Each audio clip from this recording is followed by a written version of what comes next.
Good evening, everyone. This is a very, very special evening for Sharia Crime Stoppers.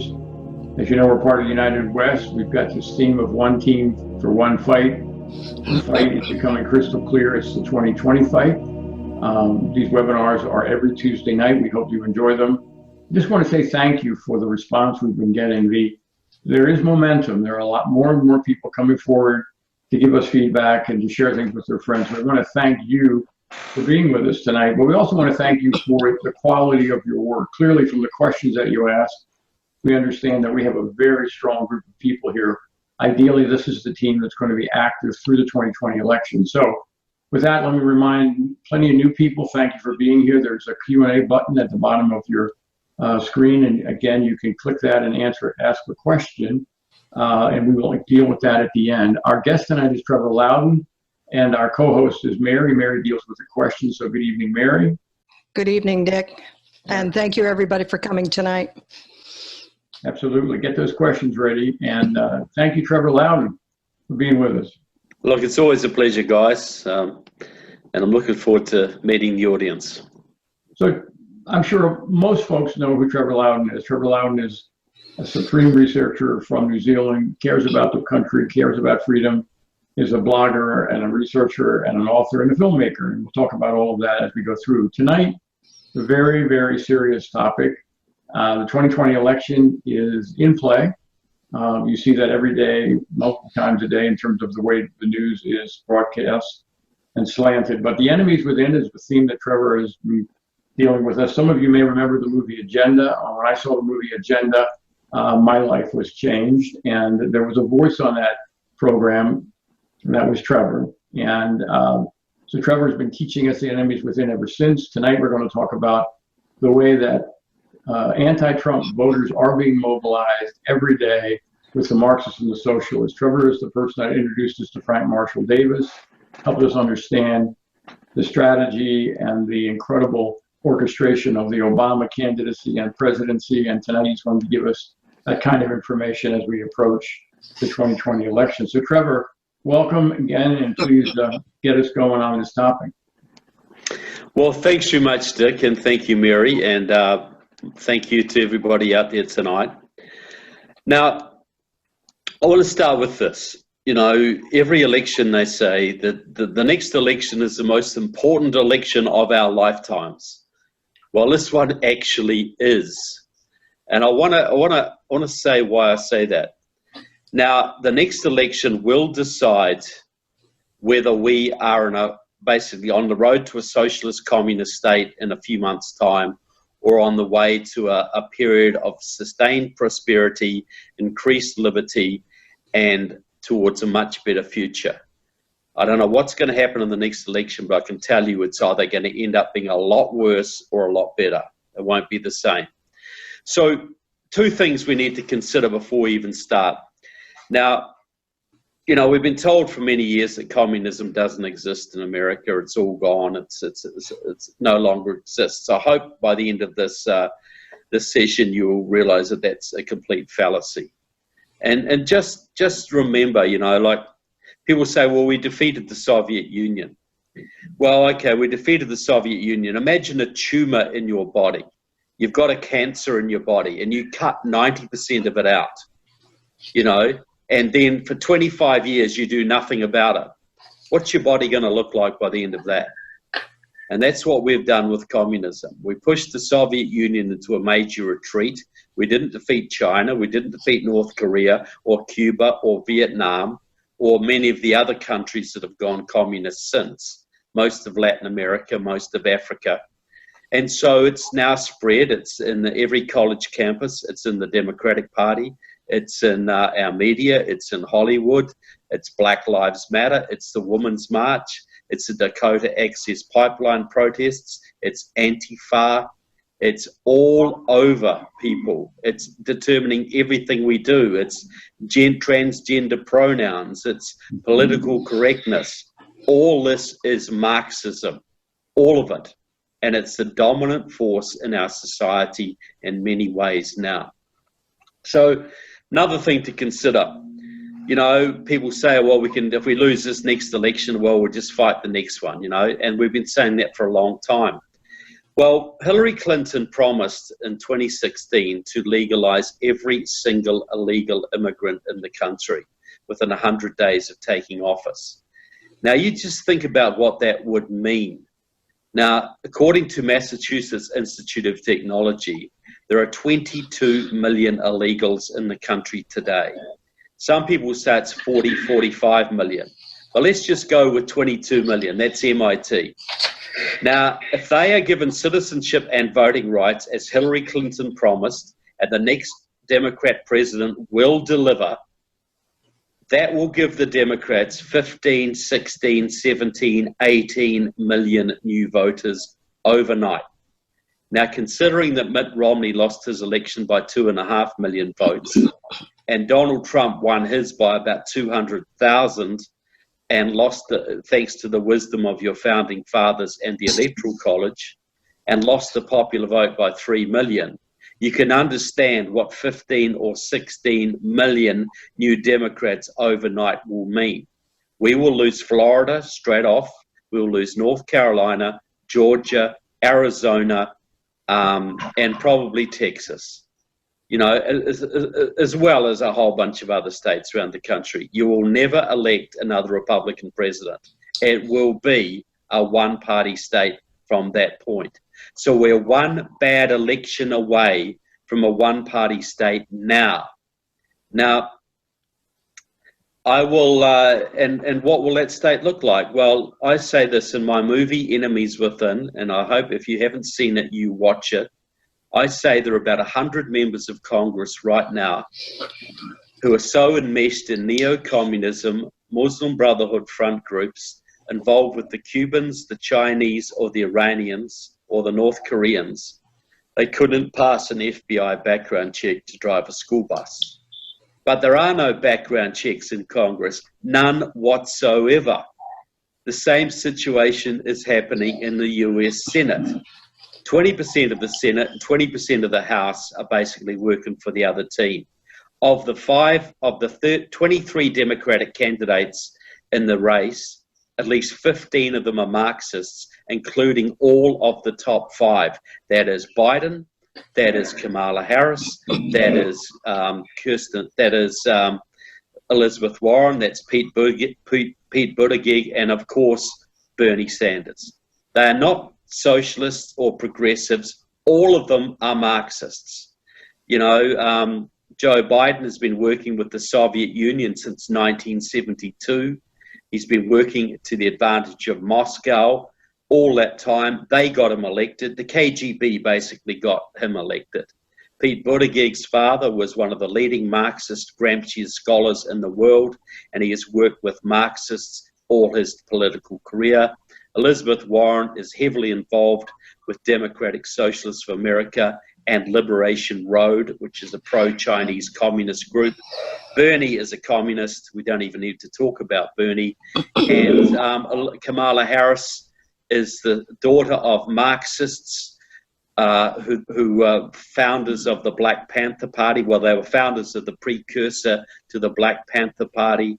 She is the protege of Willie Brown, the Communist Party supporting mayor of San Francisco, and is also the protege of a Marxist-Leninist called Stephen Phillips, who is a Maoist at Stanford University, married into the Sandler family of San Francisco, which gave him access to hundreds of millions of dollars, the Golden West savings and loan fortune, which he has used through the Democracy Alliance, which is Tom Steyer, George Soros, and other left-wing billionaires, to give you Barack Obama, to give you Andrew Gillum, who almost won the governorship in Florida last year, to give you Stacey Abrams, who almost won the governorship in Georgia, and several other candidates. And if he is given a choice, he will give you Kamala Harris as your next president. So you have got Marxism and communism in your Congress, in your media, in your Senate, in your Hollywood, in the social movements, and it's one bad election away from having the ability to completely rule your lives, to have a complete monopoly on power. But how do they get there? how are they going to get there? Because, you know, Trump's pretty popular in a lot of ways. And I'll just say one thing about Trump. Now, I'm sure a lot of you would agree with me that Trump's election had a touch of the miraculous about it. You know, I think it was a God-given gift to America. But it wasn't saving America. It was giving America one more shot. America had been drifting into socialism and communism and Islamism for the last 100 years, the Islamism in the last 20 years. And it was about to go over the cliff with Hillary Clinton. And we got a reprieve, a stay of execution. But if you look at the Old Testament, there's a lot of times when the Israelites got another shot. You know, they got a second chance. But how many times did they get a third chance? Well, we're on our second chance, folks, and we better make the maximum use of it. Because if we blow the next election, we will regret it for the rest of our short, miserable, tyrannized lives. So the next election will be run on a rainbow coalition strategy. And what I mean by that is Jesse Jackson back in the 80s, he had the bright idea. You get all the minorities together. And he got the idea off a Black Panther in Chicago who died in a hail of police bullets. He shot first. Who united the black radicals, the brown radicals. His name was Fred Hampton. He united the black radicals, the white radicals, and the brown radicals into a rainbow coalition. Well, Jackson extended that into politics. So he got the white radicals, the black radicals, the Asian American radicals, Native American radicals, gay radicals for the lavender stripe, the Greens for the environmental stripe in those days. Now it would be Islam. But anyway, he got all these stripes together to form this rainbow coalition. And this is his terminology, not mine. And he got 7 million votes in 1988 and second in the Democratic primary, which shocked a lot of people. Well, in those days, minorities were 12% of the population. Now they are 38%. So his idea was before his time. And so it was before his time, and the Rainbow Coalition was completely run by Maoist communists, mainly from the Communist Workers' Party, the League and the Line of March, and the League of Revolutionary Struggle. Now, when Jesse Jackson went on to other scams and the Rainbow Coalition collapsed, about 3,000 of those communists went into the Democratic Party. Many of them are still there. One of them was a young man called Stephen Phillips, as I mentioned before, a black law student at Stanford, active in the League of Revolutionary Struggle, pro-Chinese communist. He married into the Sandler family, got access to hundreds of millions of dollars, joined the Democratic Party, and he helped to set up the Democracy Alliance with Soros and Steyer and Norman Lear of People for the American Way in 2005. That organization is now 180 to 200 members strong. They give billions of dollars a year to the US left. They fund the Center for American Progress, ProPublica, lots and lots of candidates, mainly of color, and lots of ballot initiatives, etc. In 2008, Steve Phillips got $10 million together and reinvented the Rainbow Coalition strategy by doing mass voter registration drives in 18 southern and southwestern states. And that's how he got his good friend Barack Obama ahead of Hillary Clinton. So he is behind Kamala Harris. And I know you may think this is, she hasn't got much of a shot, but I'm still betting she will be your candidate. It ain't going to be Joe. He's going to fade out. It ain't going to be Bernie. His health and his age are working against him, and his color. It ain't going to be Pete Buttigieg. It's going to be between Elizabeth Warren and Kamala Harris. And this is all about the black and Latino votes. And who do you think's more likely to attract the black and Latino vote out of those two? Wall Street has already said they will support Trump if the Democrats elect Elizabeth Warren. She's too white, she's too old, she's too schoolmarmish. and she's too far left, openly. Kamala Harris is just as left, but not openly, and will appeal much more to big business.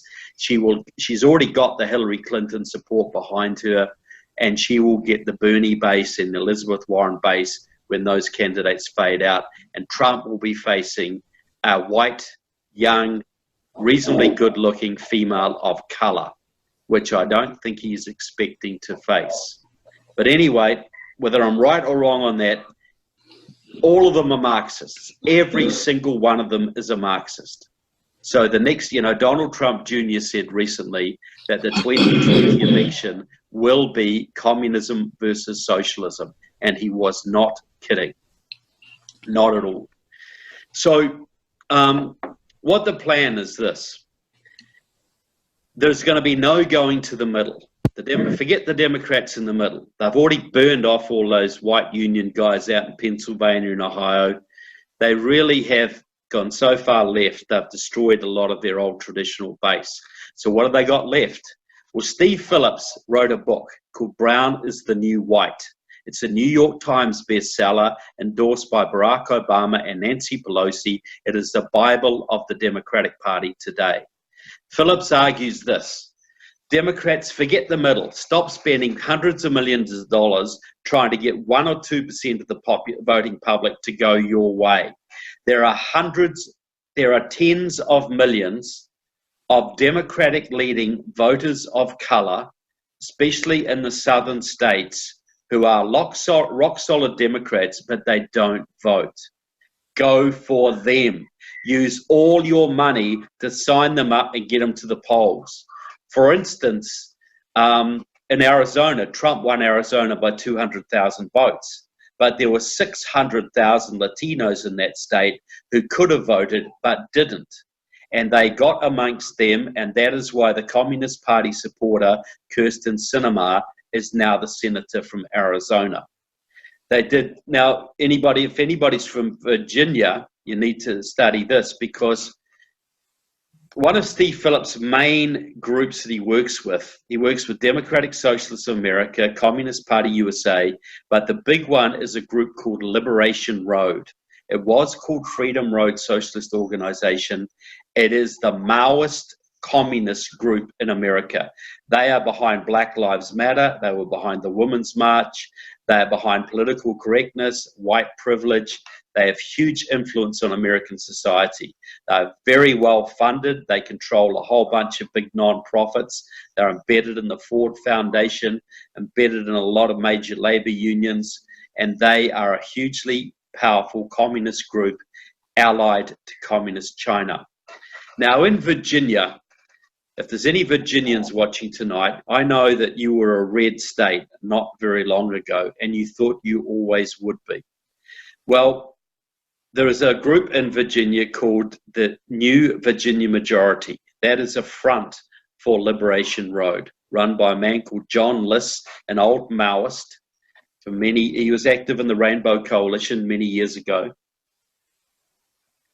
And New Virginia Majority acts like Acorn. Many of these groups have lots of old Acorn members in them. And so they go out and they sign up minority voters. That's all they do. They've signed up about 250,000 minority voters in Northern Virginia in the last 5 years. They believe they were the reason Obama won Virginia in 2008, which shocked a lot of people. They also work with Terry McAuliffe. They even gave Terry McAuliffe an award at their annual dinner for legalizing the votes of 200,000 felons in Virginia, mainly minorities. And the reason they can get all these people to the polls is because they've got super well-targeted maps. They know every precinct in the state, who's in it, what their income level is, what their voter registration is, who they lean, and they micro-target those voters. And that's how they have pretty much flipped Virginia. Virginia is now pretty much a blue state because of the work of New Virginia Majority and similar groups up front for a pro-Chinese communist group. And they are using those maps that they use are generated by a Liberation Road operative a guy called Steve McClure, who works out of Wuhan University in China in their geography department. So he is generating maps in Wuhan University, giving them to New Virginia majority, and they are flipping your state. Talk about foreign involvement in your elections. New Liberation Road is very strong in Tennessee, North Carolina, Florida, not reasonably strong in Texas, and they are targeting the southern states like you wouldn't believe. They have done a huge amount of work in Durham, North Carolina, which they pretty much control now through the local Democratic Party, and they're making big inroads in what is a very purple state. They've also made very big inroads in Georgia. Steve Phillips was behind Stacey Abrams in Georgia, as was Liberation Road, as was Democratic Socialists of America. They are behind Andrew Gillum in Florida through a group called New Florida Majority, and they raised the Democratic vote by 40% in that state. I was in Gainesville, Florida, about 3 months before the election, for the primary, the governor's primary, and I told a Tea Party group there that Andrew Gillum would be their candidate when he was on 7%, and Gwen Graham, the daughter of a former governor and a former congresswoman in her own right, was on 23%. Now, I knew that the left, with Democracy Alliance money, $6 million of it, and the networks of Democratic Socialists of America and Liberation Road were going into the Black and Latino communities of Fort Lauderdale and Miami and Jacksonville and Tampa and Orlando and signing up hundreds of thousands of minority voters and then getting them to the polls. And nobody was polling those people. And in the end, Andrew Gillum came way from behind and won with 34% of the vote to Gwen Graham's 31%. It was only the fact you had a great candidate, Ron DeSantis, who stuck it to Andrew Gillum and called him out for the socialist that he is. He's a communist, actually, that the Republican vote lifted high enough to actually win that state. And the fact that Donald Trump endorsed DeSantis over the Rhino candidate. The same thing happened in Georgia.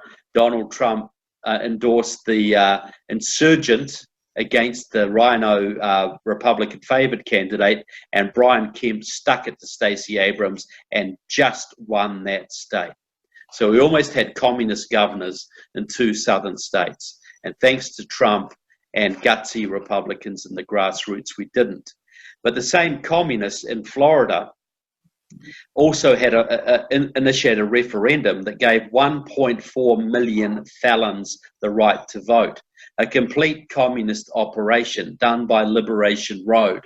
So now we got to contend with that.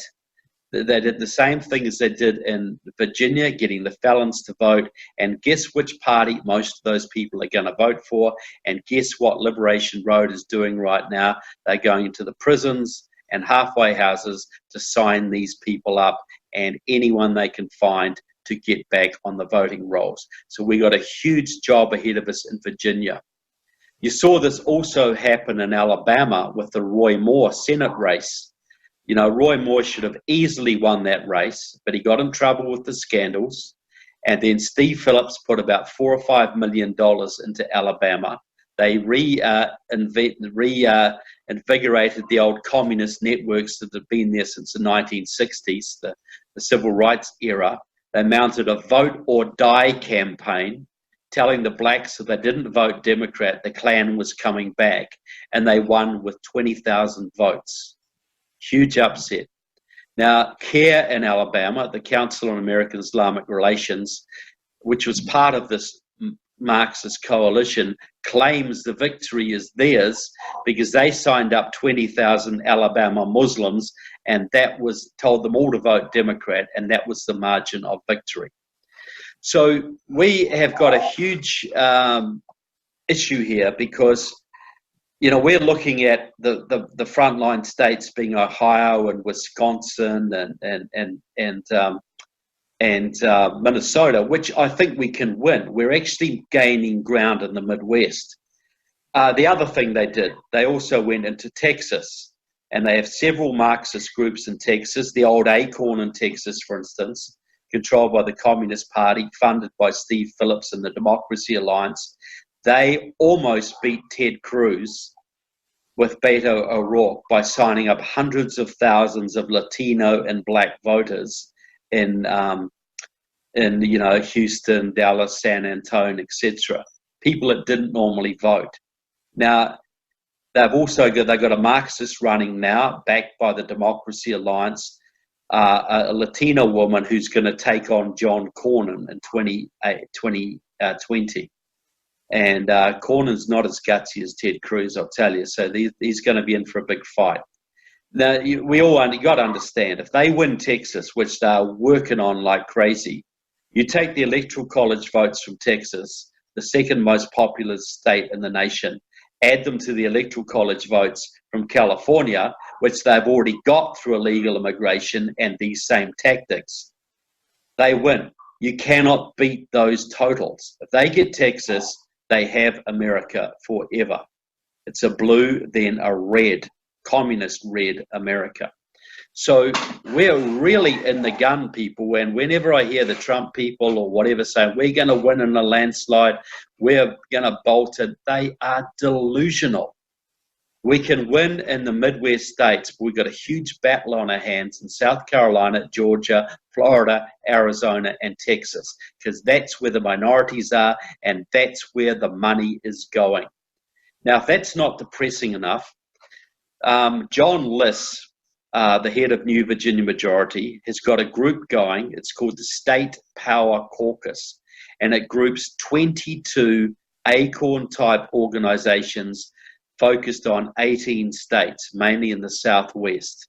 And their goal is to mobilize 40 million new voters against Trump. That's not 4 million people, that's 40 million. They are doing voter registration like you wouldn't believe. You know, the Republican Party's hardly doing any. Now, they won't get their 40 million. And Trump is going to raise a lot of the evangelical vote, and he's going to get a lot of Democrats across, and he's going to do very surprisingly well in the Black communities and Latino communities. He is. But we got to understand this is not going to be a cakewalk. This is going to be a complete battle to the end. This is World War III here.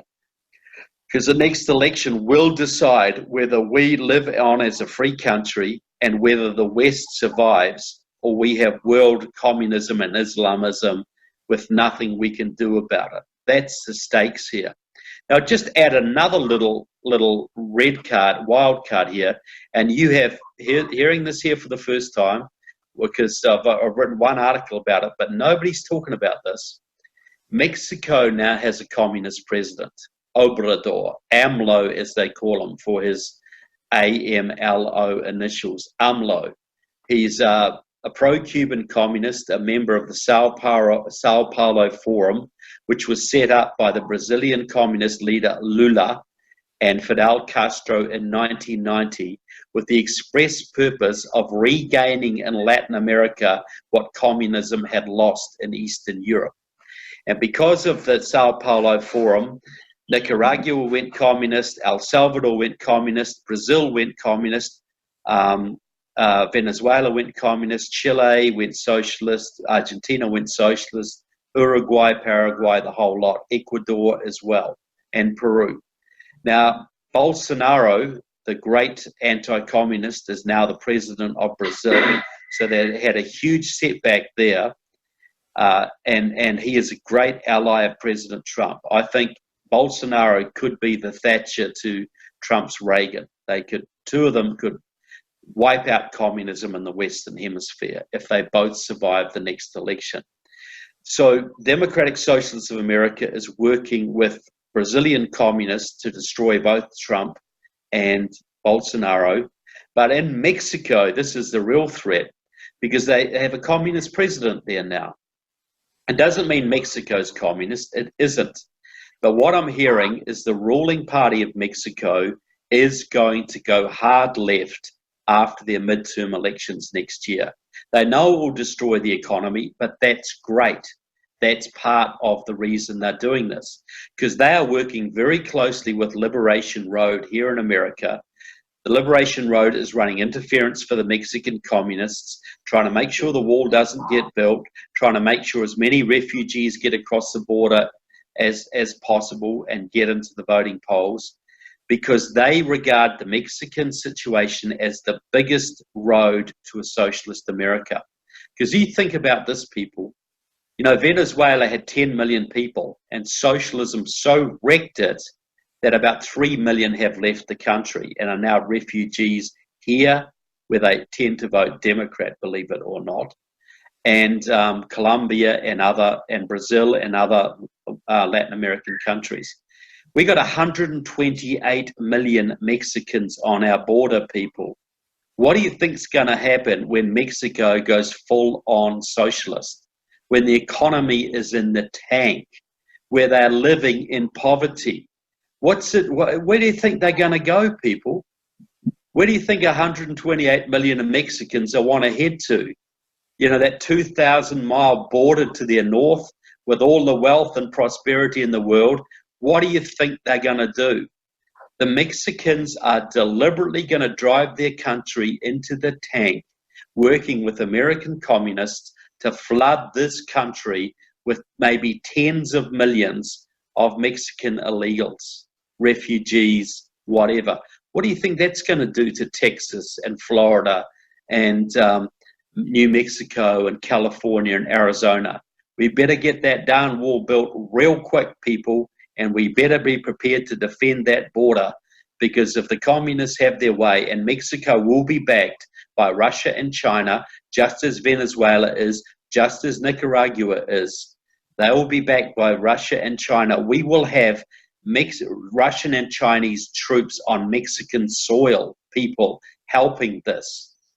And if we think we've got national security problems now, you imagine what it could be like if this problem is not corrected. So if anybody's listening now and still doesn't think we're in a serious situation, I wonder why you're here. You know, I'm not trying to be a smart aleck, but I think I've made it pretty clear that we have got our work cut out for us. This is not going to be easy, but I also want to make it very, very clear that we can win this. And if we win and get that border built, and we, cut the flow of drugs and illegals into our cities, get the taxes coming down, and all of these kind of things, we're going to destroy the race card for the Democrats. You know, we're going to bring over 20-30% of the black vote, 30 or 40% of the Latino vote, a big chunk of the Jewish vote. A lot of those Bernie kids who are now rotting away in their mom's basements are going to be out there with $100,000 a year jobs and mortgages and families, and they're going to forget this Bernie crap pretty quickly. There's a whole bunch of good things that can flow on from a Trump victory, but I hope I've made it very clear that a Trump loss will be the end of America, and not just America either. Every other free Western country will soon go down afterwards. It is so horrific, it doesn't even bear thinking about, and we cannot allow ourselves the option of thinking that's our backup plan. There is no backup plan. The only plan right now is getting Trump re-elected, getting him winning the House back for him so he can do stuff, and an increased majority in the Senate so it doesn't have to put up with idiots like Lisa Murkowski and Susan Collins. It can actually get stuff done. And just think, people, just think, one of the big problems in America is your judiciary. Well, Trump has done more to replace your communist judges than any other president. He's even got a 5-4 majority in the Supreme Court now. Now, I know that Roberts is a flake. We all know that. But he still votes our way more often than not. Now, I'm from New Zealand, right? Now, Ruth Bader Ginsburg is getting pretty old. And she's unlikely to still be on the bench if Trump gets 4 more years. It's not likely. And she has said that she is very willing, she really wants to go and retire in New Zealand. Well, I'm willing to take one for the team, folks. She can come down to New Zealand, she can play bingo all day long, and you will have a 6-3 majority on the Supreme Court, which will drive the left crazy. It will destroy the left, defund the left. It'll enshrine your First Amendment rights, your Second Amendment rights, your religious liberties. You can get rid of the whole bunch of, regulations that have been tying down your businesses for decades. You can change your education system back to something sane. There's a whole bunch of things you can do if Trump wins the next election. If he loses, I don't know what you do. I really have no answers for what you do from that point. Because don't think about guns, people. Don't even think about some armed insurrection. If the Democrats look like they're losing, it'll only be a matter of time before they call their Mexican and Cuban and Venezuelan and Russian and Chinese and Iranian troops onto this soil, your soil, to back them up. So don't think there's a military option. Don't think there's a sit on your backside option. Don't think there's a sit home and pray option. There's only the option of praying and get out and working. Now, I want to add one little thing before I take questions. I want to ask people, I'm going to tell people now which state in the Union contributed more to Trump's victory than any other. And I guarantee most people have no idea, because it was California. And the reason I say that is because Malcolm McGough, an Australian army officer who ran the Trump campaign in California, and it pains me beyond all measure, people, give any Australian credit for anything. But he did this. He had 300,000 Trump volunteers, 10,000 on the phone banks at any one evening. 5 weeks before the election, they were told to turn all of their phone calling onto 5 states. Forget California, onto 5 states. They were Florida, Arizona, North Carolina, Pennsylvania, and Michigan. And they were told to win all of them. And when they argued about Michigan, they were told, no, you got to win that too. And guess what they did? All of those states were effectively won out of California. So if you're in a state that's not in play, you're in red state Wyoming, or you're in a very red district of area of Montana, or you're in Kansas, you can get on the phone banks and you can help to save Florida, you can help to save Georgia or North Carolina or Pennsylvania or Ohio or Minnesota. I think we can win Minnesota this year, folks. I think we're going to do really well in the Midwest. It's not the problem area. The problem area is in the South. So get organized, cancel all your holidays for 2020. You got to be on the phone banks. You got to be door knocking. You got to be writing out those checks, because this is the defining election of your lifetimes. Your children's future will depend completely on what you do or do not do next year. So I hope I've made my point. I hope I've stressed it as much as I can. That is not an election for mucking around. The stakes could not be higher. We can win it, but we cannot take it for granted, because the left are super organized and super disciplined and super well funded. What we've got in our favor is a president who fights, and a whole bunch of patriots out there who love their country and love their families. That's what's on our side, plus God. But God will only help us if we help ourselves, folks. So I think I'll just call it quits there, and maybe take some questions if anybody's up for some. Mary, before we go into the questions, maybe we can interact a little bit here. Trevor, you've always told us that we need to speak boldly. We need to go for contrasts and compare good and evil. Well, you just did that. You just did that for 40 minutes in a very direct way. I think that's the model that you're recommending for the grassroots, is to not be gentle, not give anybody the benefit of the doubt, call out evil, call out good. the left calls us white supremacists, Nazis, and racists, and we call them liberals and progressives. Well, A, we're not white supremacists or Nazis and racists, and they are not liberals and progressives. They are communists, Marxists, and socialists. They are hardcore anti-American radicals. That is most of the Democratic Party now. That is most of our opposition. You know, Donald Trump Jr. laid it out. The next election will be communism versus freedom. Well, we got to stand squarely for freedom, squarely for the Constitution, squarely for America with no apologies, boldly and proudly. And we got to be out there like President Trump, calling them socialists and communists and Marxists. Forget liberal, forget progressive. They are dirty words now. Don't ever use them. Talk about the Marxist Democrat Party, the Socialist Democratic Party, even the communist-influenced Democrat Party. We stand for the Constitution, liberty, and America. They stand for tyranny, communism, and poverty, and hate the Constitution, hate Christianity, hate everything that's good about America. So we got to draw those parallels: Christianity versus Islam. You know, freedom versus communism, the Constitution versus tyranny. That's how we need to talk, and the people will respond. I saw a survey recently, and this is very interesting. It said that if President Trump was up against a generic Democrat, he would level peg or lose by 7 or 8, by 5 or 6 points. If he was up against a Democrat who is regarded as a socialist, he would win by 8 to 10 points. Several surveys have come out. The middle voters hate open borders. They hate socialism.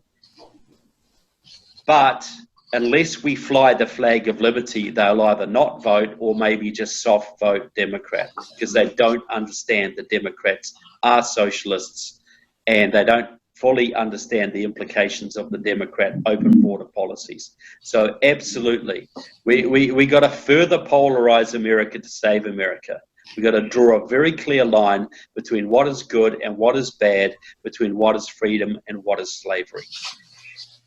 Trevor, the other comment really is something else that you're working on. Part of the enemies within are the churches. And so you might get a lot of confusion amongst people who go to church because they're hearing from half the churches, or including half the evangelicals, that this is really not so bad. There's social justice, and help us understand the enemies within the church. I know you're working on that. You've got a film, but isn't that a weak spot that we have to fix? It's a huge weak spot. You know, Andrew Breitbart used to say that politics is downstream from culture. The culture shapes the politics. But he could have added that culture is downstream from religion. The religion shapes the politics, it shapes the culture, which shapes the politics. And the left are really, really annoyed because pesky evangelical Christians do crazy, stupid things like vote for Ronald Reagan and Donald Trump. They have to fix that situation. Now, we know for years they've been actively inside the mainstream Protestant churches. Most of the mainstream Protestant churches are just Communist Party of prayer. We know that Pope Francis is a Marxist. There's been a long battle inside the Catholic Church for a long time between the conservative wing, the traditionalist wing, and the social justice leftist communist wing. And now they have a Marxist liberation theology Pope. And that's going to have an impact on American Catholics as well. Thankfully, not too many, I think, because a lot of them see through his shenanigans. That leaves the evangelicals and the Baptists. They are going to the left like you would not believe. Mm-hmm. Organizations like Campus Crusade for Christ, now known as CREW, is now a socialist organization, a group that has trained hundreds of thousands of young American Christians and missionaries. Many of the seminaries, like Southeastern Baptist, for instance, are full of Marxism, critical race theory, they call it, social justice, ending white privilege, welcoming refugees, critical race theory. The Baptists, the most conservative and largest Christian denomination in the country are now led by J.D. Greer, a socialist, and Russell Moore, the head of their ethics commission, an ex-Democrat and hardcore socialist. They have just introduced critical race theory into the church doctrine, which is Marxism. It comes from James Cone, the Marxist friend of Reverend Jeremiah Wright. The whole idea is if you're white, you're automatically racist. So to end racism, you have to overturn white capitalist America. This is now part of the Baptist churches. The evangelical churches being heavily influenced by some of the big left-wing mega churches under the likes of Rick Warren and others, Bill Hybels out of Chicago, and the Gospel Coalition, which is run by a man called Tim Keller from New York, who runs a big church in New York, written a lot of Christian books, is an acknowledged devotee of the Frankfurt School, the Marxist school that fled Nazi Germany, set up in Columbia University, and gave us political correctness in the sexual revolution of the 1960s. And Tim Keller is a disciple of this movement, one of the most dominant evangelical Christians in the country, runs the Gospel Coalition, which is training future pastors and bringing Marxism into the evangelical movement. We are losing the churches. Now, Trump won with the help of the churches, and he probably will again this election cycle. But in 5 years' time, we'll be wanting the churches to stay home. We will not want them to vote because they'll all be voting Democrat or even worse. So please go to Enemies Within the Church movie. Enemies Within the Church movie. The only reason we haven't got it out now is because we've only got half the money. We need about another 150 grand. So every $10, $20, $50, $100, $500, $1,000 donation will go straight into the coffers, and we will get the thing done. Also, anybody listening, we've got a Stand Against Marxism conference, which will be a fundraiser for Enemies Within the Church in Des Moines, the weekend of the 19th and the 20th. So look up Stand Against Communism, Stand Against Marxism, Des Moines, Iowa, 19th through the 20th. We want as many people to that conference as you can. You will hear stuff that for a whole day you've never heard before. Some top Catholic, evangelical and Baptists will be there. It'll be a religion focused, but not entirely a religion focus. Phil Haney, a good friend of this program, will be speaking there to explain the Islamist angle, the Islamist infiltration.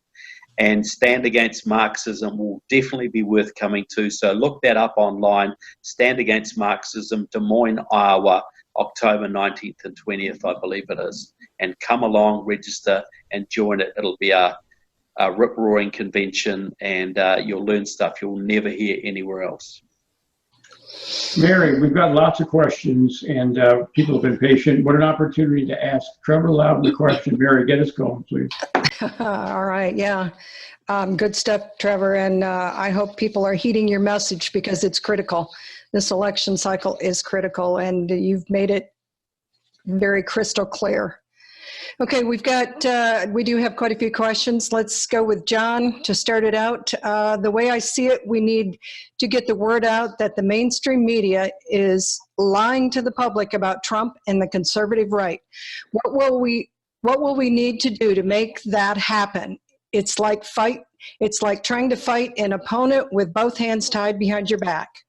Look, we've got a major disadvantage with the mainstream media and even our own social media because we won the 2016 election with the help of Facebook and Twitter. Well, not with their help, but by using those things. A lot of that has been shut out. I think we are going to have to use what media we have, the Breitbarts and the Gateway pundits and groups like this. But I think the real way we're going to win this is grassroots, on the ground, phone banking, door knocking, and dragging people to the polls. We are not going to get a favourable response in the media. We can expose them all we like, but look, put 90% of your effort into one simple thing. get everybody you know to the polls. And the other 10% is send money to people who are going to do that. That should be the lion's share of our efforts. Absolutely do what you can in the media, but we're not going to sway the media in the time we have left. We've got to do an end run amount around the media, and we don't have as much of our social media as we used to. So Right. we've got to do a lot more door knocking and phone banking and grabbing people by the scruff of the neck and taking them down to the polls and making them vote. That's what we got to do. Well, you mentioned also that the phone banking and how the gentleman in California created a phone banking across states. And that's something I'm not sure everybody understands, that Yeah. if you get tapped to do phone banking, it's usually just for your state. But this is an incredible opportunity for people to understand phone banking is not just for your candidates. It can be. Look, don't sit in Wyoming and think you can't do anything beyond Wyoming. Right. You can flip Florida. You can save North Carolina. You can save Arizona. You know, nobody cares where you're phoning from. They just care about your message. And phone banking is the second most effective way of changing minds and motivating voters after door knocking. So if you can't drive down to Arizona, get on the phone banks and phone bank in Arizona. You know, the best way is, like some people I know, like Lloyd Marcus, he just takes his whole year off and he just goes from state to state, door knocking everywhere he can. That's great. If you can do that, do that. If you can't, get on the phone banks. Trevor, is there any way you can tell people how they can find out how to join a phone banking across states like that? Is there some national network that they can get with? Look, contact the Trump clubs in Florida. That's probably the best thing you can do. There are many Trump clubs in Florida. Just look them up online and offer your services to there, because Florida is a critical state and they have got huge Trump clubs. Some of them get 2,000 people along to meetings, and they are working pretty much independently of the GOP. And if we win Florida, it will be by the Trump clubs and the Tea Parties and Act for America and the grassroots groups. So I would pick Florida and go for Florida and join. United West will put you in touch with the Trump clubs in Florida. And, Absolutely. They'll get you on board. Florida would be the state I would concentrate on more than any other. Great, thank you. Karen is asking, is there any hope that Trump will drain the swamp of even one criminal, and she puts in parentheses, Hillary, Obama, Comey, before the next election? If he doesn't, his base will stay home. Yeah, that's a very good question. I don't expect to see Hillary go to jail or Obama go to jail, but I do think we will get some convictions, and we will see maybe some Comeys or maybe some Strocks or others in that ilk go to jail. I think Trump understands, but it's not his decision.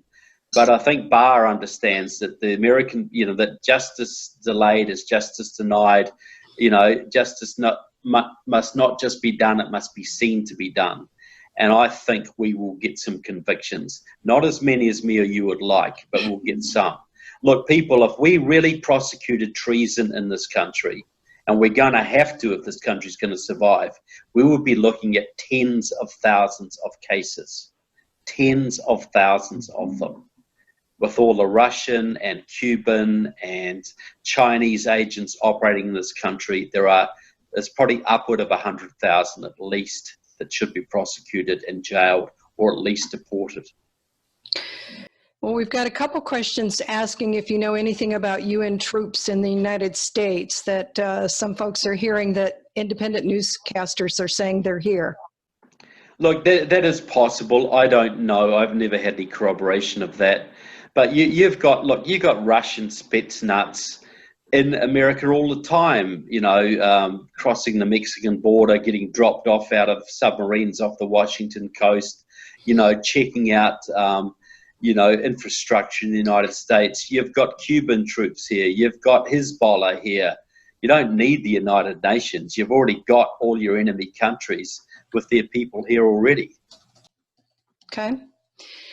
We've got Mitch is asking, Canadian elections are this year. Any lessons from our northern neighbors?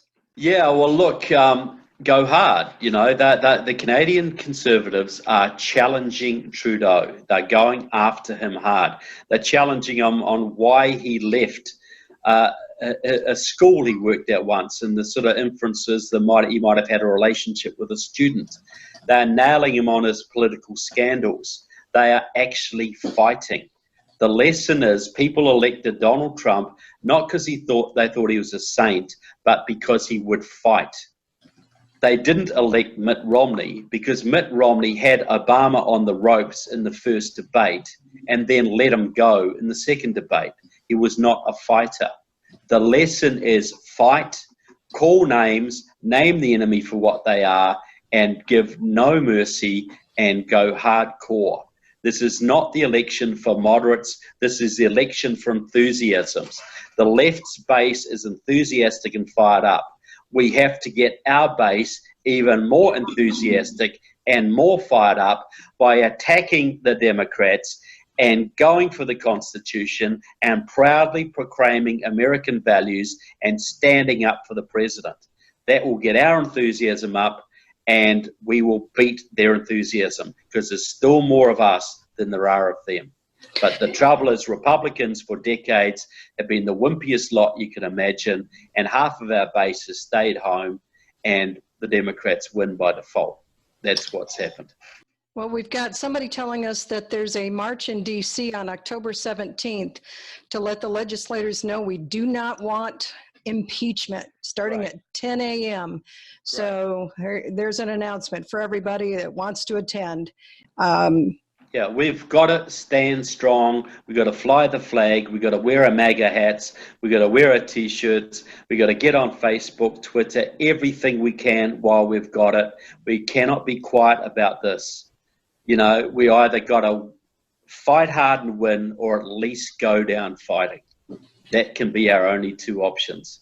Just wimpishness, stay-homishness, and just leaving it all to President Trump or God or whatever ain't going to do it. We're only going to win if we both pray and fight.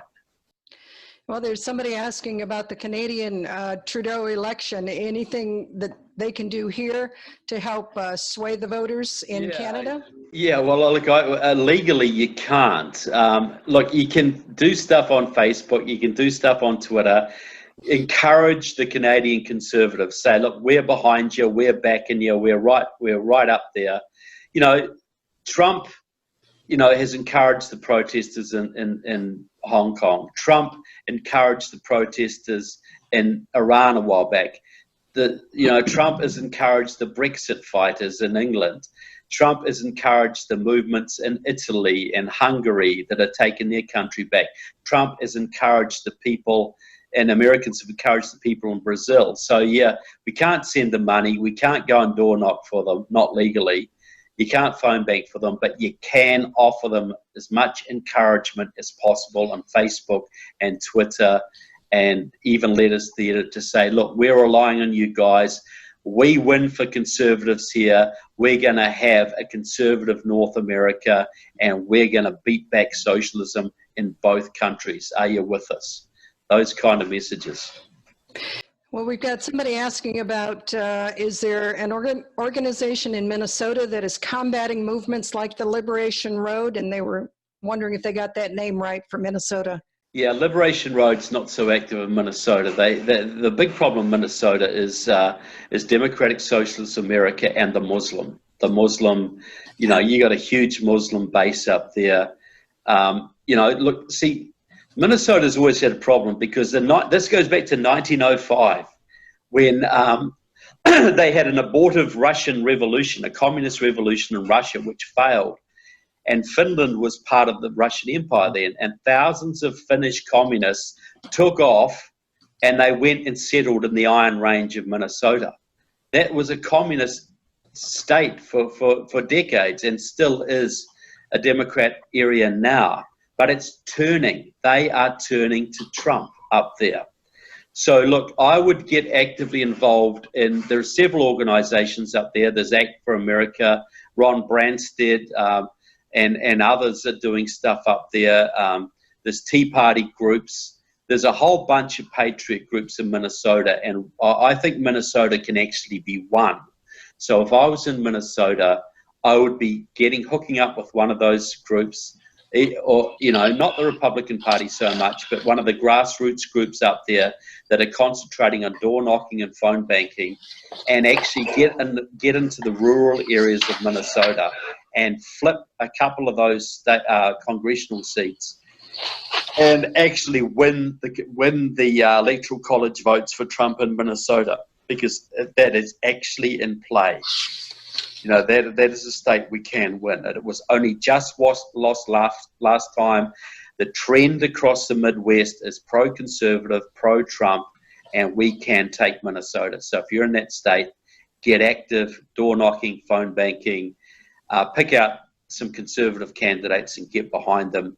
There's a couple of seats out there that we can take back from the Democrats. Try and get involved in those campaigns if you can. Claire is asking you to announce the Stand versus Communism panel event in Fairfax on Thursday, October 10th.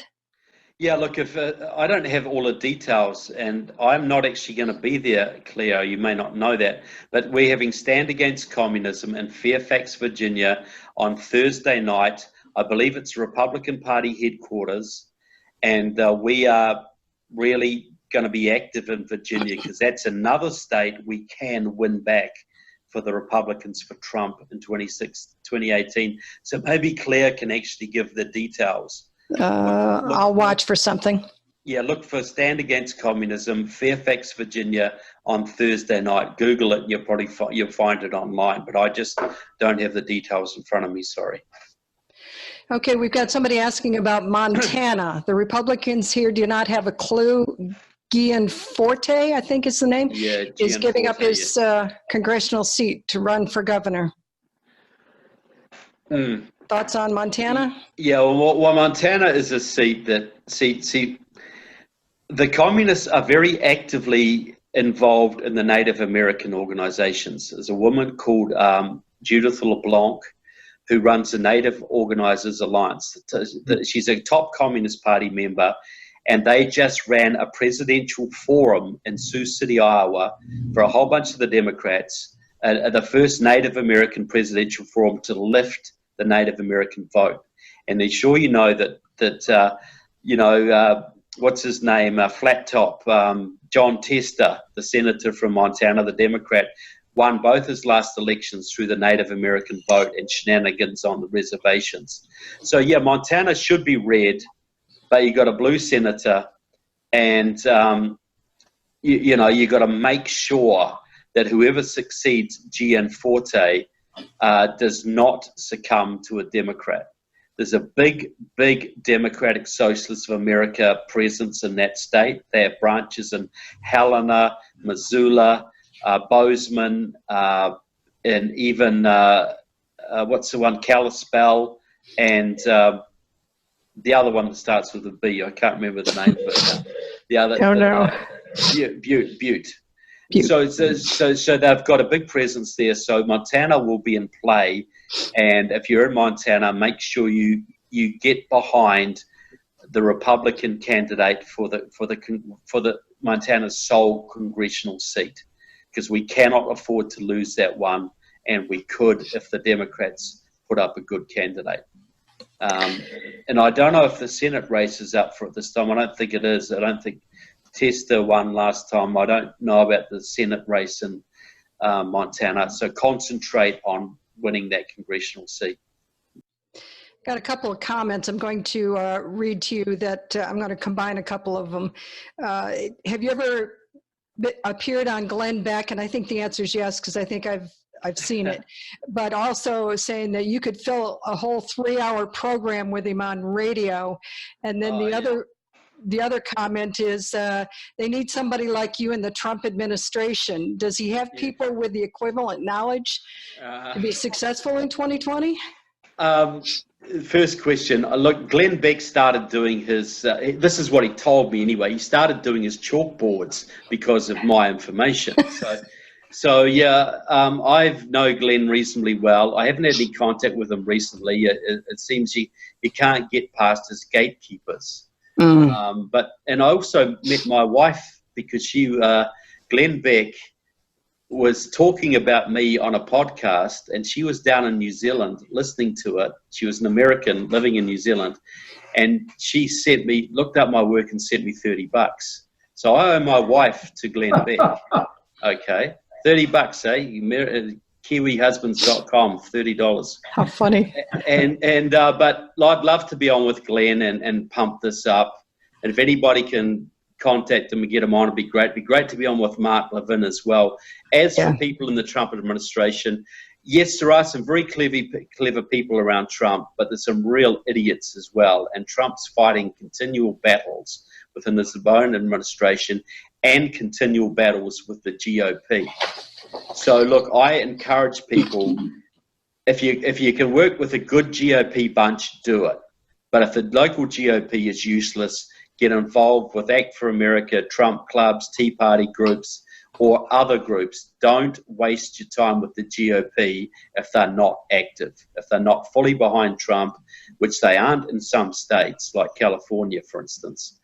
Get involved with grassroots groups and bypass the GOP, because that's what Trump does. You know, he bypasses the GOP as much as possible, because there's quite a few of them that would be very happy to vote for Trump's impeachment if it ever got to that stage. Okay, we've got the details from Claire on the event, October 10th, 7 p.m. at Fairfax Republican Headquarters, 4246 Chain Bridge Road, Fairfax, Virginia. Panel led by Bishop E.W. Jackson with Robert Knight and Claire. Trevor's name is still featured as one of the speakers. Yeah, well, he told me he didn't need me up there, so I didn't go because I've got something else down here. But I would have loved to have been there, but it will still be a great event. EW's a fantastic speaker. Yes, he is. So is Rob. He's very inspiring. So is Robert Wright. Robert Wright. And Claire is the expert, you know, and she's always a fascinating speaker. And she brings a Islamic perspective to it, an Iranian perspective, because what we're fighting here is the red-green axis. But she's pretty clued up on communism as well. She's lived in semi-communist countries. She's had rockets fired at her by communist guerrillas, so she doesn't like them very much either. And it'll be a great evening, and I encourage people to go. Because we're building our teams. What's going to happen with Stand Against Communism? We're going to ambush Marxists in the next election. We're going to publish their backgrounds.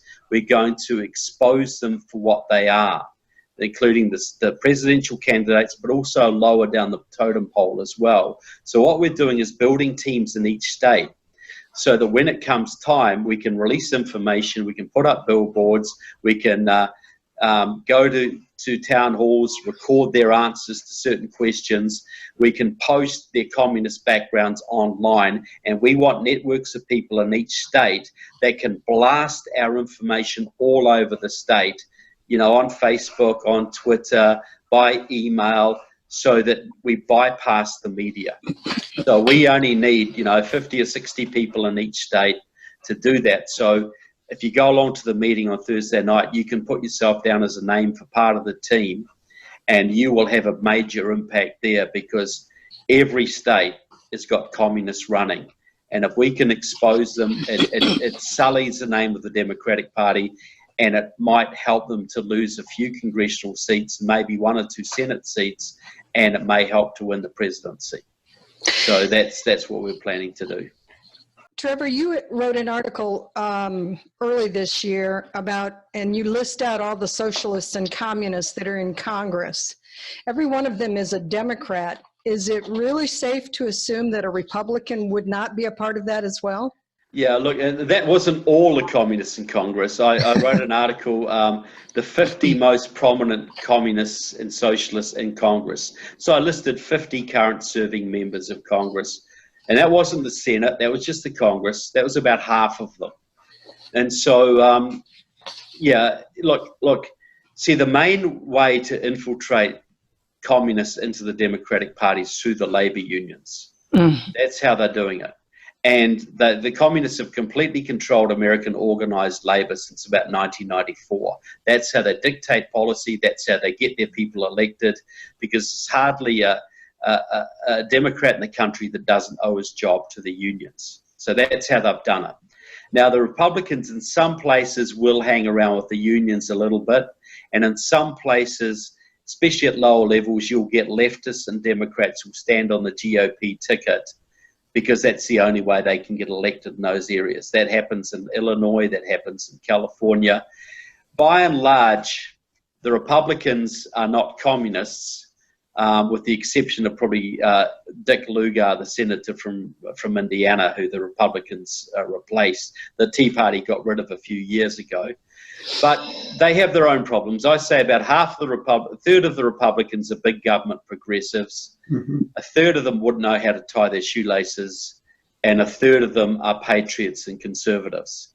So that's what we're hanging on by. What we've got is the grassroots. Maybe more likely a quarter of the Republicans are on our side, solidly, the Louis Gohmerts and the Tom Cottons and people like that. And we've got the president. That's our army. We've got the grassroots, the evangelical Christians, about a quarter of the Republican elected officials, and the president. So the way I see it, if you know you're always vote for the most conservative Republican you can, but you just got to understand that by voting Republican in this election, you're voting for Donald Trump. Yeah. You might be voting Good for point. some loser in Kansas who wouldn't know how to tie his shoelaces, but what you're really voting for is Donald Trump.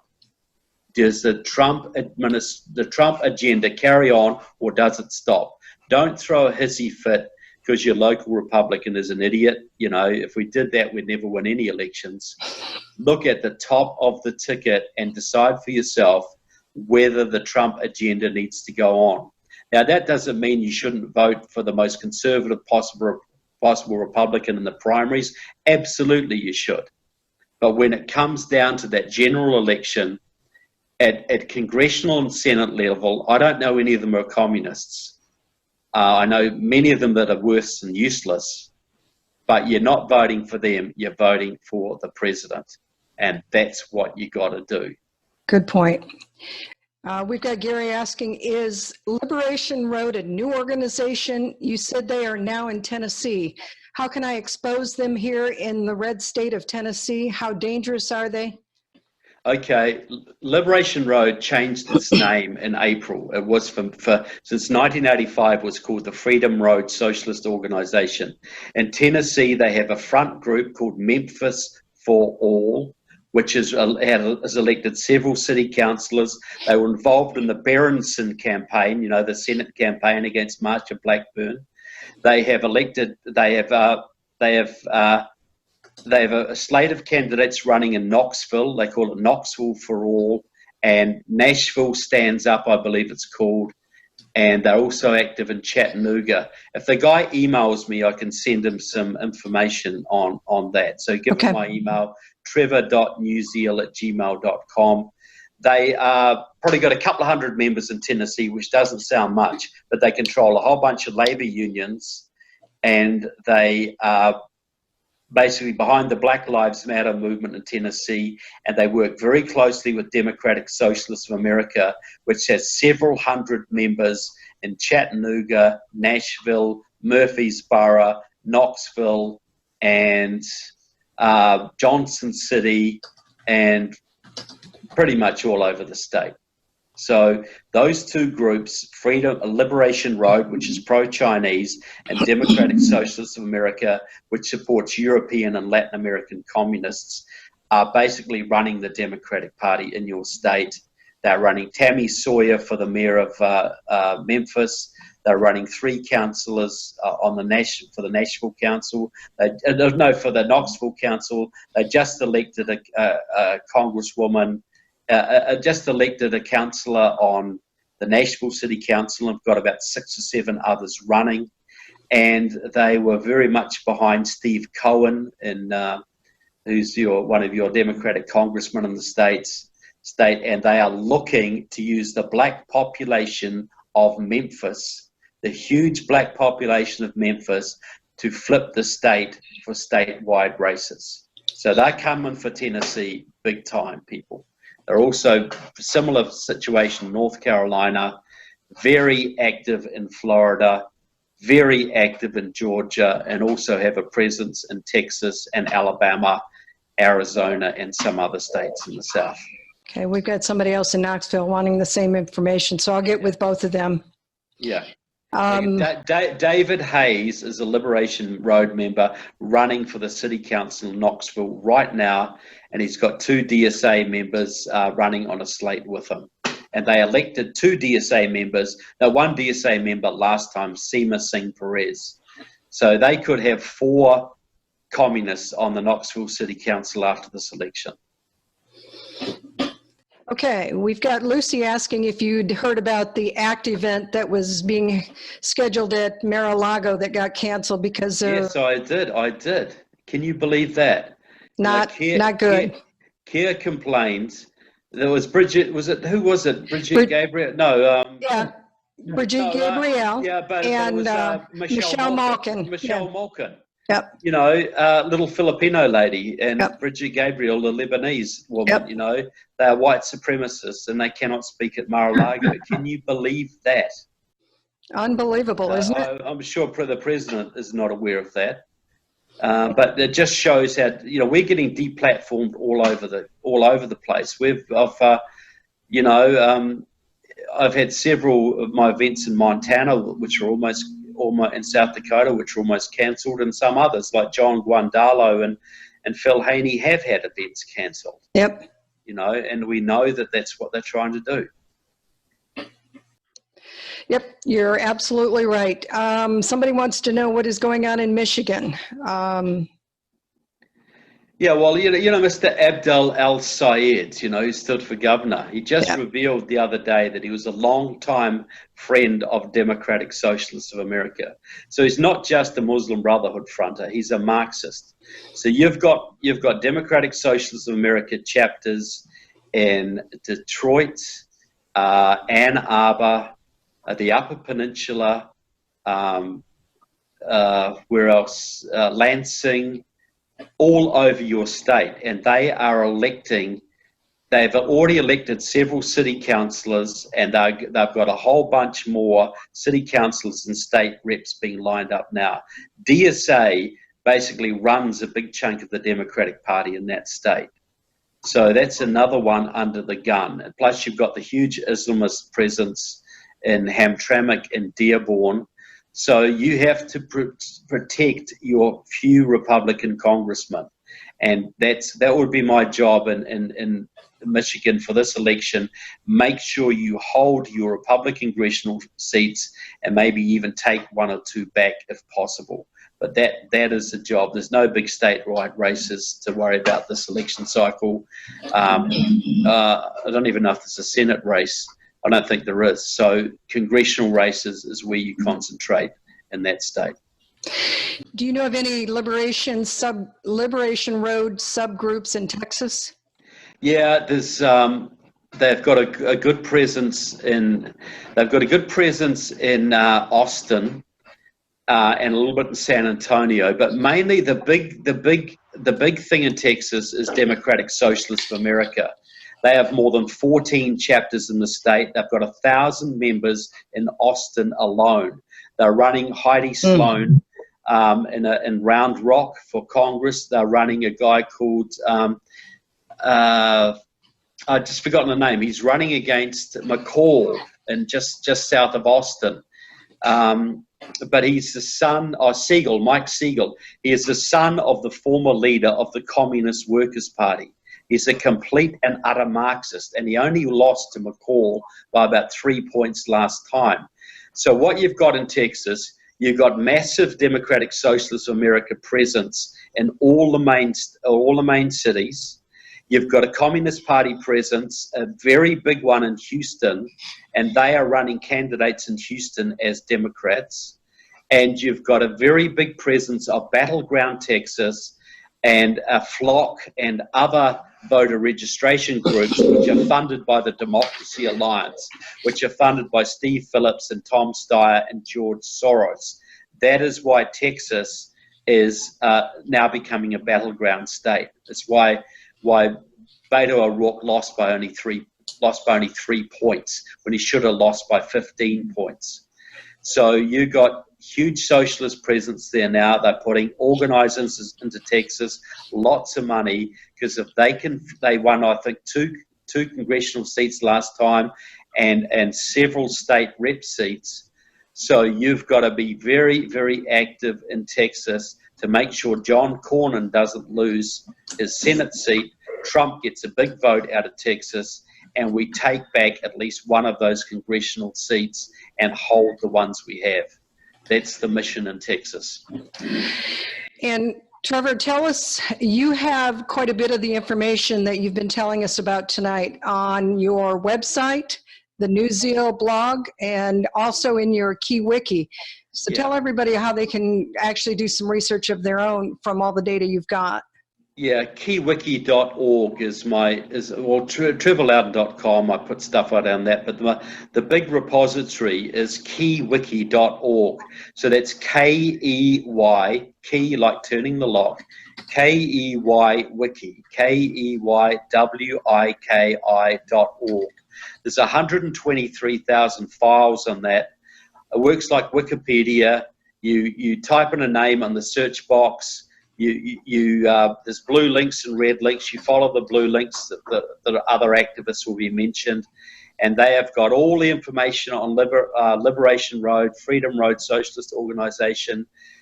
Every Democratic Socialist of America chapter in the country has got a page. You look up your local area. You find the Detroit Democratic Socialists of America, who their members are. You look up Lansing. You look up Austin Democratic Socialists of America, San Antonio Democratic Socialists of America, Richmond, Virginia Democratic Socialists of America, and you will find the local communist activists, and you will find ties there to local Democrats. And that'll give you a place to start. In Texas, you look up the Texas Organizing Project. You look up Battleground Texas. The Texas Organizing Project is very active in San Antonio, Austin, Houston, and Dallas. It's a front for the Communist Party USA. It's basically Acorn reincarnated, and it's funded by Tom Steyer and the Democracy Alliance, and they are backing Christina Sinsoon, who I believe will be the Democrat candidate for senator in the next election. So it's all there. You can find it there, but it might take a little bit of thinking to get to understand it fully. But the information is there. Good, thank you. One last question. I live in Birmingham, Alabama region. So my question is about the Roy Moore election. Did I hear Trevor say that it was won by 2,000 votes and that those were Muslim votes? No, 20,000. 20,000. Well, look, the margin was 20,000, and CARE Alabama claimed the victory because they mobilized 20,000 Alabama Muslims to vote and told them all to vote Democrat. But that was won by a coalition of communists. There's a really big communist there who runs the Birmingham City Ministries. I've just forgotten his name, but he's a former Communist Party member. They had a whole bunch of networks there, mainly in the Black Belt, that had been there since the civil rights era, and that era they reinvigorated them. But Randall Woodfin, the mayor of Alabama, is a DSA guy. He was elected by DSA and Liberation Road. They didn't give him a full endorsement. He's not a full-on communist, but Randall Woodfin was elected by Democratic Socialists of America, the mayor of Birmingham, Alabama. And they are working to do similar things all around your state. They're involved in, immigrants' rights coalitions. They're very involved in the black churches down there. And that's their base. They want to flip. Alabama will be a tough flip. They'd get Georgia and North Carolina before they'd get Alabama, and Tennessee. But they are going for Alabama like they're going. What Liberation Road has this theory. They call the South the new Confederacy because it's a stronghold of conservative Christianity and the Republican Party. So if you want a socialist America, you have to destroy the Republican base in the South. You have to destroy the new Confederacy. That's why Liberation Road is putting so many people into Alabama, Tennessee, North Carolina, Georgia, and Florida. Because if you can flip only 2 or 3 of those states, the Republicans cannot win. It's gone. So they are putting all their resources into the South, and they're working the big black communities that lean Democrat but don't normally vote. That's why they're doing massive voter registration drives in the South, in the black communities, and Liberation Road and Democratic Socialists of America are doing it, and they're working with the money from the Democracy Alliance, which is literally billions of dollars. Well, we've got one last one I'll throw out. We've got an attendee who'd like you to talk about John James in Michigan and how that is going, what you know about that. Yeah, so he's running for Senate. Now, is he up against Gary Peters, I believe? Like he ran against Stabenow last time. Yeah. So look, I think he's worth getting behind. He didn't come that far behind Peters last time, behind Stabenow, and Peters is a weaker candidate than Stabenow, and now John James has got a bit of, a bit of public persona. He's more well known. I don't know if John James is conservative as we would like him to be, but yes, I think it is a vote worth getting. I think it's a Senate race that could conceivably be won. So get behind it. If it looks like he's got a chance, stick with it. If it looks like he's falling behind, concentrate on congressional races, not even state races. It's all about the Congress. It's all about the Senate.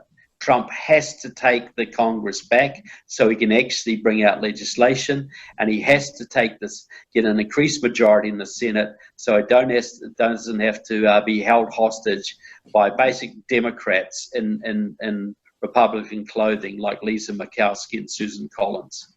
So yeah, John James, get behind him. If you think he can win, follow it through. If it looks like he's falling behind, cut your losses and concentrate on congressional races. Okay. We've got somebody asking for you to repeat your email address.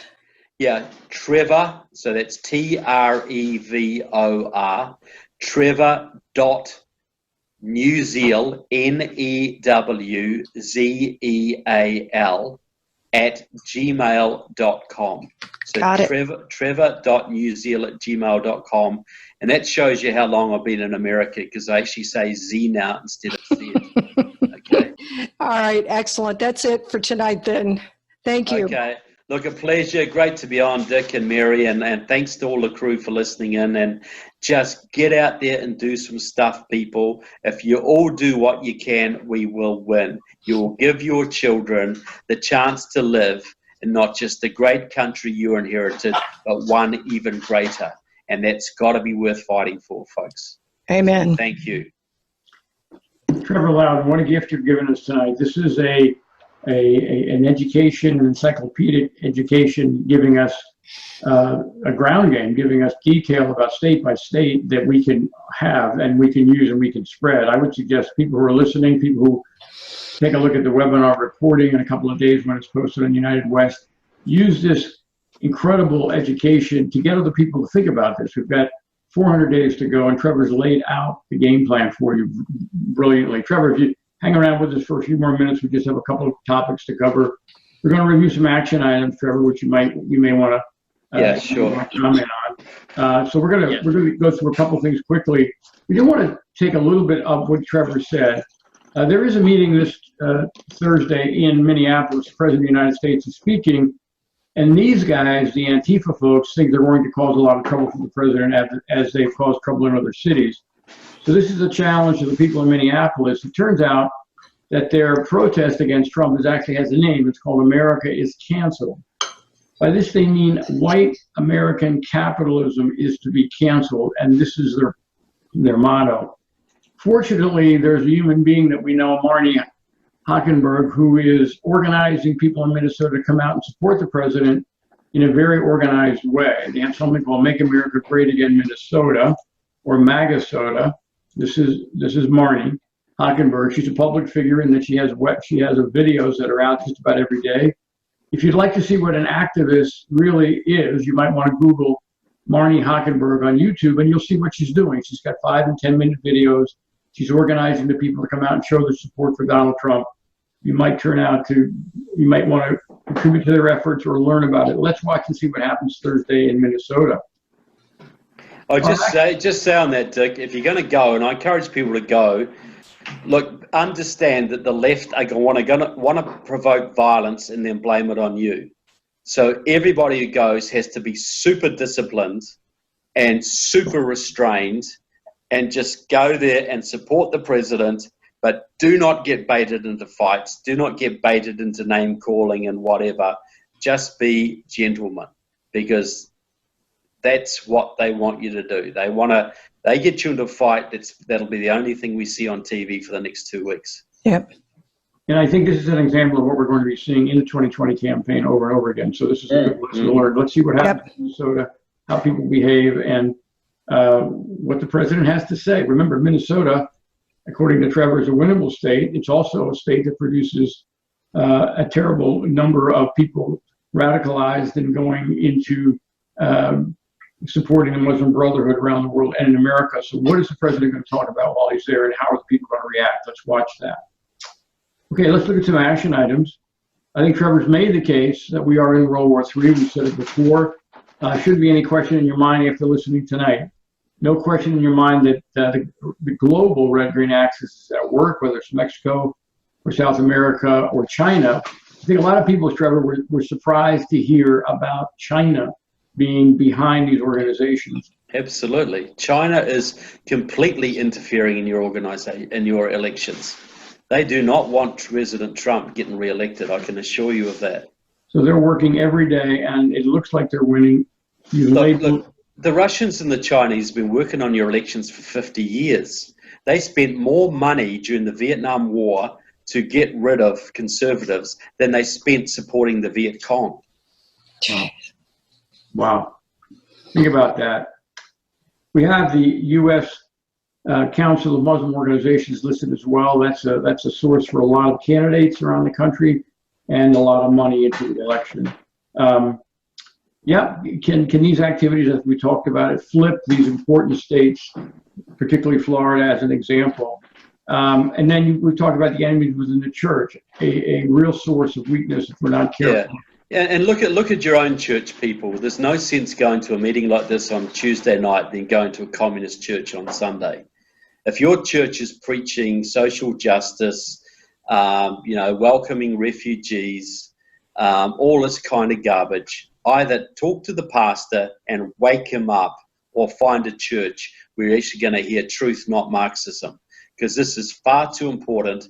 It might be a lovely social place, and you might sing great music there, but it ain't going to get you to heaven, and it's going to lead you astray politically, I'll tell you that.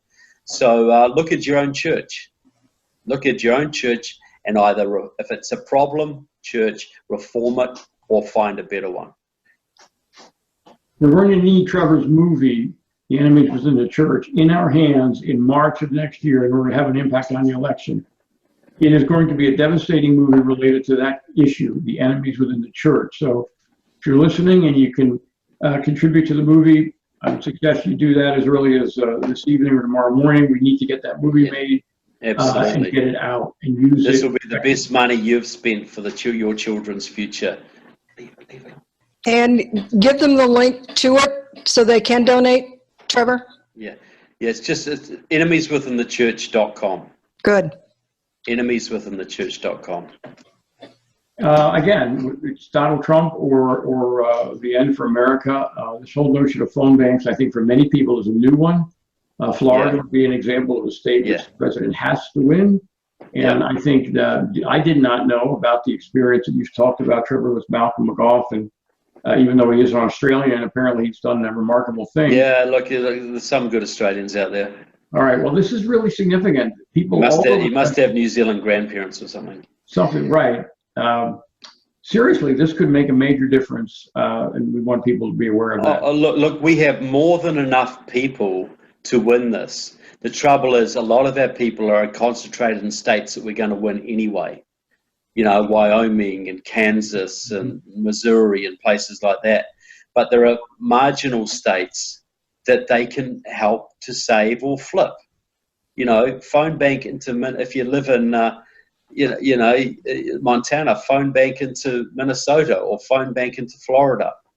You know, these are states we can flip. Don't think because you're in a state that's hopelessly blue or completely red that you can't make a difference in all those marginal states elsewhere, because absolutely you can. I think that's a powerful takeaway that people need to really take a serious look at. By the way, we're so grateful that Trevor is with us tonight. We've got some other guests coming up. We'll see that in a minute. But this should be, again, a major strategic viewing that you want to share with other people. This is laying out in detail what we need to do to win. So thank you again, Trevor. Let's look at who's coming up next. Some of Trevor's friends. David Boris, of course, is the reason we have Sharia Crime Stoppers. David is a co-founder, and he will be with us next week. We've consolidated 2 presentations to be next week. David Boris, retired police chief, will be speaking on Sharia in the public schools and the universities. I think that's a key thing you don't want to miss. As some of you remember, David had a large series of educational programs on our webinars last year for law enforcement. This topic is for law enforcement and everyone, so come back next week, please. We are going to take a look at the Canadian election, which is on October 21st. On the 22nd, Tuesday the 22nd, Christine Douglas Williams will be with us. She knows the Trudeau story very, very well. She's a Canadian, and she was part of the government there for a while until she was fired by the Trudeau folks. So she's going to talk to us about the Canadian election and the message for America. She is also an active writer on Jihad Watch. Jihad Watch. Thank you, Mary. So a couple of really good programs coming up. We've got an open spot on the 29th. We're working on that. But on the 5th of November, another Tuesday, we're going to talk to Steve Baldwin. He's going to talk to us very, very specifically in detail, not unlike what Trevor talked about tonight. But the detail there will be on the coming soft civil war if Trump is not reelected. This is the process to think about the worst case, but to think about it in detail. If Trump is not the president in 2021, what lies ahead? And in his mind, it would be considered a soft civil war. So then we're going to move on to Andy Boston. He's going to talk about the scourge of Islamic Jew hatred in America. We're calling it Jew hatred. Anti-Semitism is too kind of word. That reminds us tonight is the beginning of Yom Kippur, and we want to wish a blessed holiday to all of our Jewish friends. The scourge of Islamic Jew hatred in America. It couldn't be more timely. It is part of the spear that the Democratic Socialists and the Muslim folks are taking forward. And American Jews, whether in Minnesota or Michigan or Florida, are certainly at risk. And then finally, we're going to wrap up our fall series before we break for Thanksgiving on the 19th. David Boris will be back. And in that particular presentation, he's going to talk about Muslima deceivers. I think you know who some of them are. He will give you some insights into their level of deception, the way women, visible women in the Muslim community are being used in very deceptive ways. So that's what lies ahead. We are Sharia Crime Stoppers. Trevor's done a great job of reestablishing that we are at World War III. Those of you tonight are part of the One Team. We're so proud to have Trevor Loudon be a leader of the One Team. It is a fight, and the fight is one where we are committed to not allow America to be canceled for the Antifa folks. So Trevor Loudon, thank you so much. We're so grateful, and we look forward to working with you in 2020.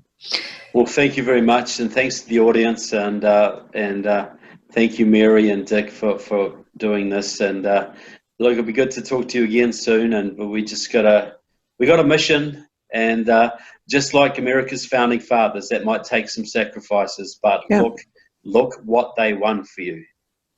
Well, you got to win that for your grandchildren, folks. That's what you got to do. You are truly a treasure, Trevor. Thank you very much. Thank you, guys. All See right, you later. Thank Bye-bye. you. God bless. God bless you. God bless. God bless all of our attendees. Mary, thank you so much for leading us through the questions, and we'll see you all next Tuesday. Thank you. Good night, everybody.